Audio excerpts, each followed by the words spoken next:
Every town has a dark side. In the world of true crime, sometimes stories play out in the exact opposite way that they should. Take, for example, today's tale of a young woman named Christine, who grew up being beaten down by life at every single turn. Her home life was a mess, and she was bullied all throughout school. But finally, when her family moved away and she started life at a new high school, for the first time ever, she was embraced by the popular kids, and her life had done a 180. Everything was good. And so, how did Christine repay those girls who ultimately helped her receive the superlative of Miss Irresistible in the yearbook?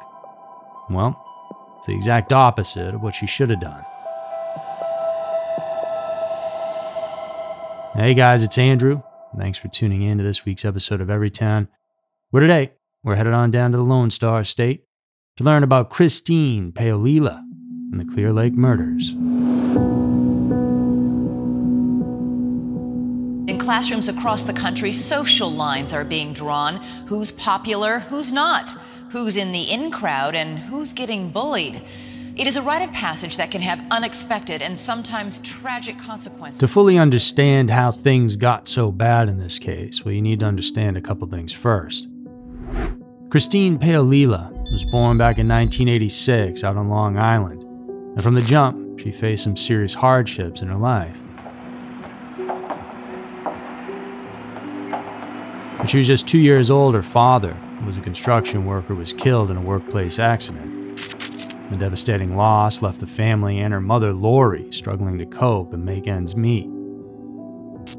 In the wake of her husband's death, Lori turned to drugs to help numb her pain, and as her addiction spiraled out of control, she eventually lost custody of Christine and her older brother to her parents. By the time Christine reached kindergarten, she had been diagnosed with alopecia, a condition that causes hair loss. But for a young girl already dealing with the loss of her father and the absence of her mom, well, this was just a cruel twist of fate. Life had not been kind to her. She would wake up in the morning and there would just be clumps of hair all over her pillow. Patches here, patches there. She became extremely self-conscious about it. As if that wasn't enough, she also had poor eyesight and had to wear a thick set of glasses. She started wearing wigs and started being ridiculed at school. Classmates would come up behind her, pull her wig off her head, and it became a very big problem. By the grace of God, Lori eventually got herself clean and sober. She regained custody of her kids. Looking for a bit of a fresh start, the family then moved all the way to Clear Lake City, a suburb outside of Houston, Texas. However, you can't run away from your problems, and unfortunately, things didn't change all that much. Christine, now a teenager, was facing bullying here as well. And she was an outsider, struggling to find her place, but her self-esteem, having been battered by years of cruel treatment from her peers, might have been too much for her to overcome. That is, until she met Rachel Coloradus and Tiffany Roll. Christine came home one day, very happy. She said, "Mom," she said, "I made 2 new friends who are the sweetest girls I've ever met." I said, "Who are they?" She said, "Oh, Rachel and Tiffany." She couldn't speak highly enough about them. 2 popular girls who saw something in the shy and awkward Christine and decided to take her under their wing. You see, Rachel and Tiffany were essentially everything that Christine wasn't. Popular, confident, effortlessly beautiful. But instead of looking down on the new girl in school, they saw something in her that others had missed. The 2 girls showed her kindness when others had shown only cruelty. They taught her how to apply more flattering makeup, how to style her wigs, and how to dress for her figure. More importantly, they gave her a confidence she had always been searching for. And for the first time in her life, Christine felt accepted, and so she began to come out of her shell. Her normal stoic face was now smiling more than ever. The transformation was awesome. Blossoming into a beautiful young woman, she began to participate more in school activities. Her grades improved from there. She even started to make more friends. By her junior year, those friends and classmates voted her Miss Irresistible, a feat that would have been impossible just a year earlier. It was a Cinderella story come to life. But like many stories, no matter how feel-good they are, well, this one had a darker side.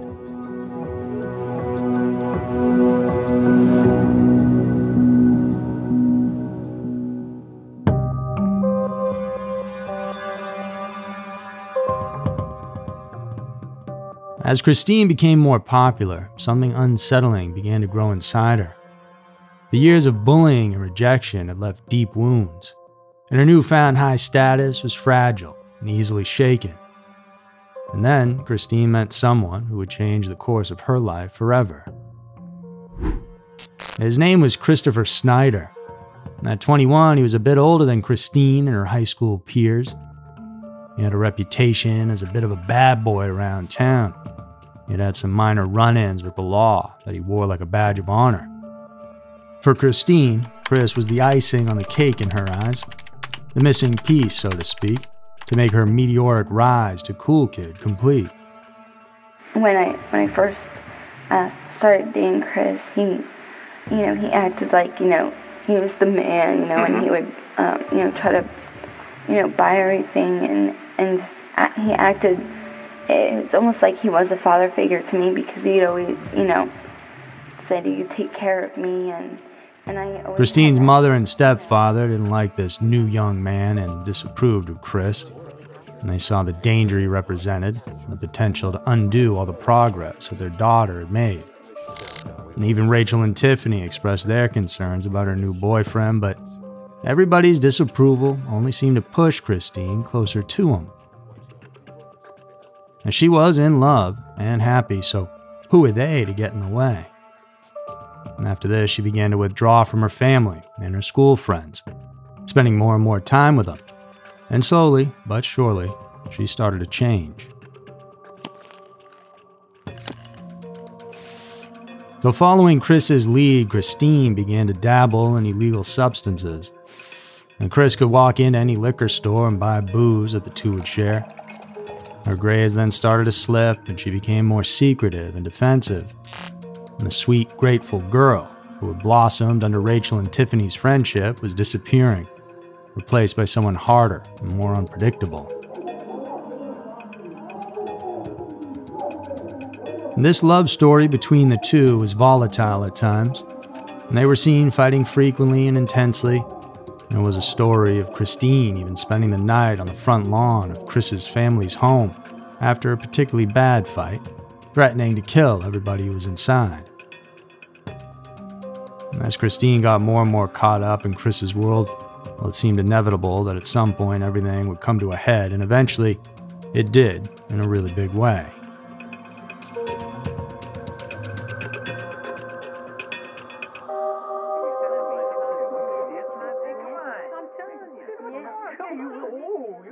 July 18, 2003 was hot and humid in Clear Lake City, Texas. And Tiffany's house had sort of become a popular hangout spot for the group of friends that summer. With her father remarried and living elsewhere, Tiffany essentially had the place to herself. On this particular day, she was in the home with her boyfriend, Marcus Priscilla, her best friend, Rachel Kay, and Marcus's cousin, Adalbert Sanchez. The four friends were just chilling, watching a movie and hanging out, and they had no idea that on this day, death was about to come knocking at their door.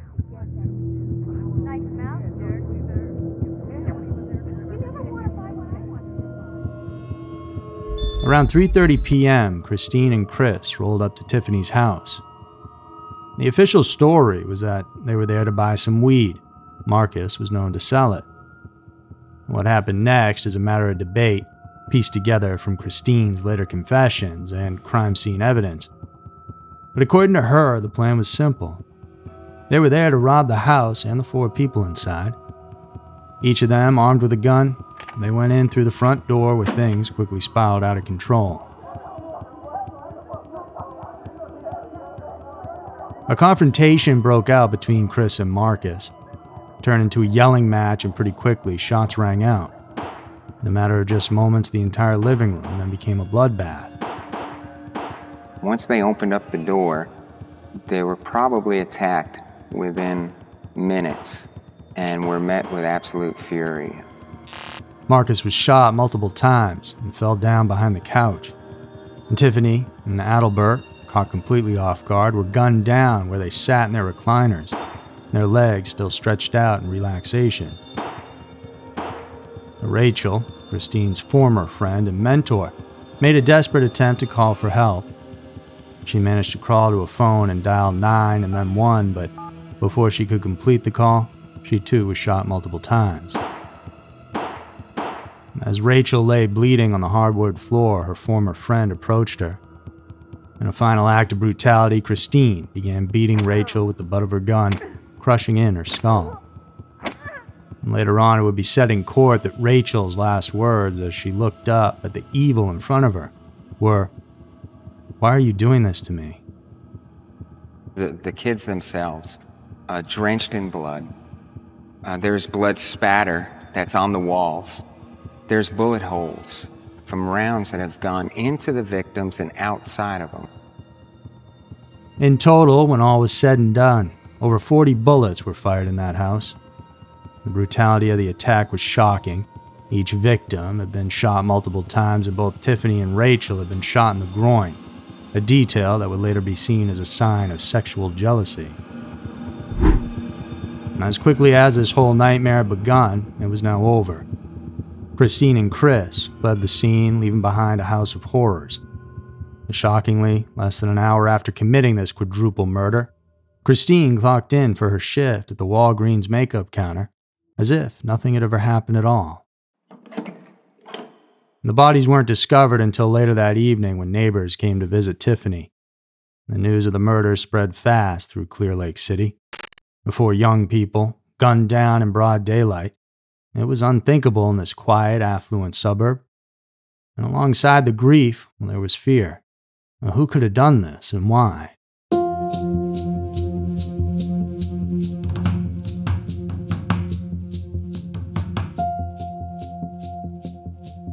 Initial investigations focused on the drug angle. Marcus, as mentioned, was known to sell from the house, and police theorized that the murders might have been related to a deal gone wrong. And they were right to a certain extent on that. However, there was clearly more to this. The violence of the scene was one that showed how personal the whole thing was. The police interviewed dozens of people and followed up on hundreds of tips, but nothing substantial emerged. As the months ticked by, the case was getting colder. The killers had left behind little physical evidence, making the investigation even more challenging. But George Coloradus, Rachel's dad, wouldn't give up hope. And he took matters into his own hands right out the gate, putting up flyers, organizing search teams, and even mortgaging his house to offer a $100,000 reward for any information that could lead to the killers. He put up billboards along Houston highways, sketches of possible suspects. But despite all these efforts, for 3 long years, the families of Rachel, Tiffany, Marcus, and Adalbert lived in a constant state of grief and uncertainty. While the community mourned and searched for answers, Christine's life continued its downward spiral. Her relationship with Chris ended in 2004, when he was jailed in Kentucky for car theft. But the damage had been done, and Christine was now deep in the throes of addiction. She entered a rehab facility in Kerrville, Texas, hoping to turn her life around. And it was there that she met Stanley Rott, another recovering addict. The two formed a quick bond, united by their struggles with addiction and their desire for a fresh start. In March of 2005, less than 2 years after the murders, Christine and Rott got married. Around that same time, Christine came into a $360,000 trust fund left to her by her late father. The newlyweds used some of the money to buy an apartment, dreaming of a new life together. But the past wasn't done with Christine yet. In July of '05, on the second anniversary of the murders, she saw a news report about the still unsolved case. The composite sketches of the suspects, which had been plastered across Houston, flashed across the screen. And it was at that moment that Christine just broke down. It was a moment of panic or maybe guilt, and she confessed to Rott that she and Chris had been responsible for the crimes. The shocked and terrified, the couple went into hiding, but the pressure was just too much. By November of '05, the couple were living in a motel room in San Antonio. And for the next 8 months, they holed up in that room, shooting heroin and burning through Christine's inheritance money.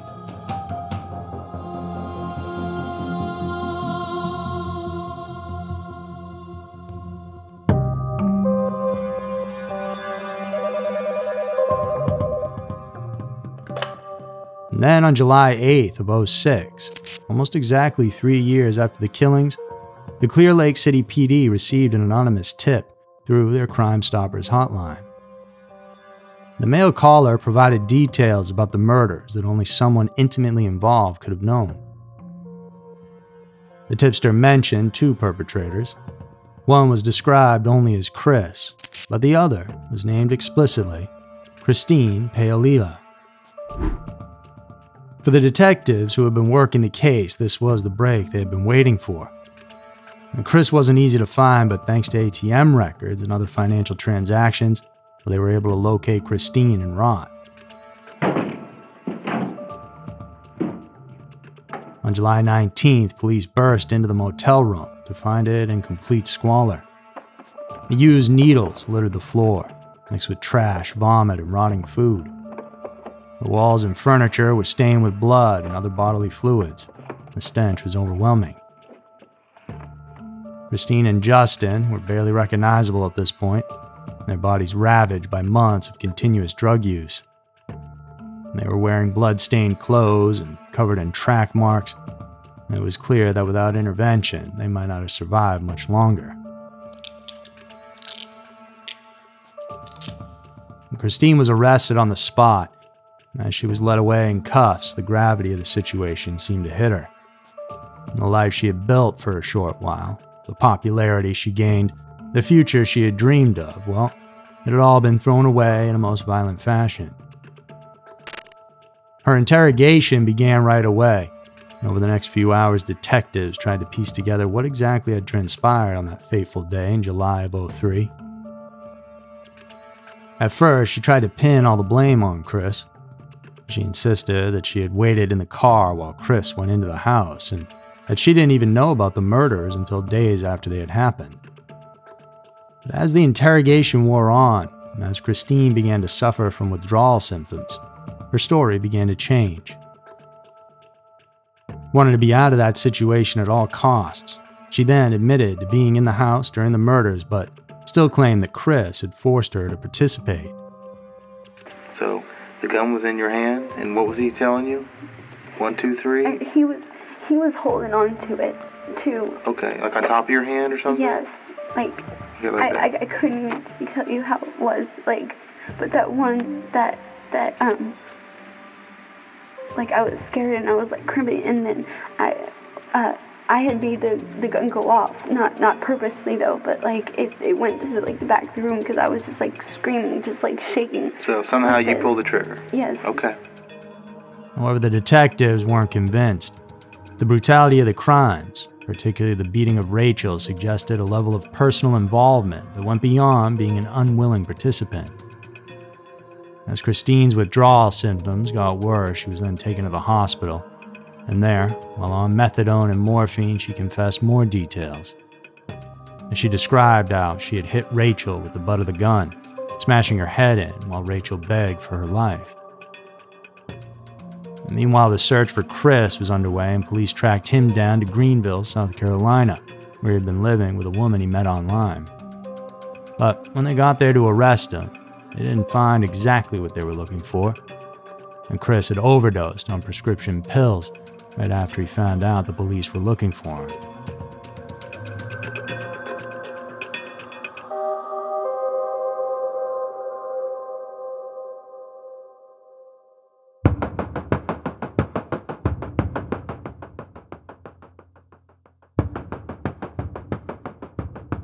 And so, in October of 2008, more than 5 years after the brutal murders, only Christine would have to face her judgment day.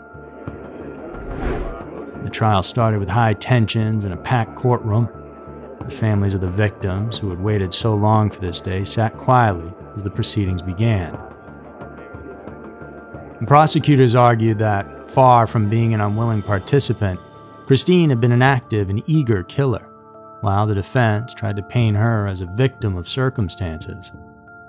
And they focused on her troubled childhood, her struggles with bullying, and her relationship with Chris and how he took control over her. Dr. George Glass, a psychiatrist for the defense, claimed that Christine's heroin addiction and withdrawal symptoms during the police interviews made her statements unreliable. But the prosecution had a strong counter to all this. They pointed out that in the 3 years between the murders and her arrest, Christine had made over 1,100 phone calls to Chris Snyder. If you are so deathly afraid of someone, the prosecutor asked, what are you doing on the phone with them for over 1,000 phone calls? Throughout the trial, Christine showed little emotion. Rachel's mother later said, I couldn't take my eyes off her. I really hoped to see something in her eyes in the way of remorse, and it was unbelievable. You know, she never shed a tear unless it was for herself. After just 3 hours of deliberation, the jury returned with their verdict, and Christine was found guilty on 4 counts of capital murder. There was only one thing that saved her from the death penalty. She was just 17 at the time of the murder, so she wasn't eligible for it. Instead, she was sentenced to life in prison with the possibility of parole after 40 years. As the judge read the sentence, Christine stayed calm, showing little emotion. Her mother, Lori, quietly cried in the gallery. But finally, that sentence had brought some justice for the victims. In the years following her conviction, Christine filed several appeals, all of which were denied. She continues to serve her sentence at the Christina Melton Crane Unit in Gatesville, Texas, and will be eligible for parole in July of 2046 when she will be 60 years old. What really drove a girl to murder the popular girls who helped her turn into Miss Irresistible? The truth is, we don't know for sure. Christine has never admitted exactly what led her to this horrific act of violence and anger. Maybe it was a brief moment of poor judgment, or the culmination of years of being bullied, fogged on top of that by her new life with the older boyfriend. In the end, Clear Lake High School, once the setting for Christine's transformation from outsider to Miss Irresistible, now stands as a somber reminder of just how quickly fortunes can change. The hallways that once echoed with Christine's newfound laughter now carry the weight of 4 lives cut short. Their futures, dreams, and potential snuffed out in a moment of time, born from jealousy, envy, and a twisted mind. From Miss Irresistible to inmate, this was the story of Christine Paolila and the Clear Lake murders.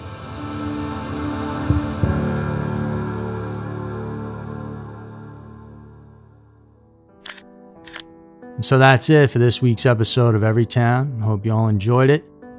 Go on and check out our Patreon page for exclusive episodes each week and an entire library of 200 additional episodes. Remember to come back next week for another episode filled with scary, strange, and mysterious stories. Because you never know. Maybe your town will be next.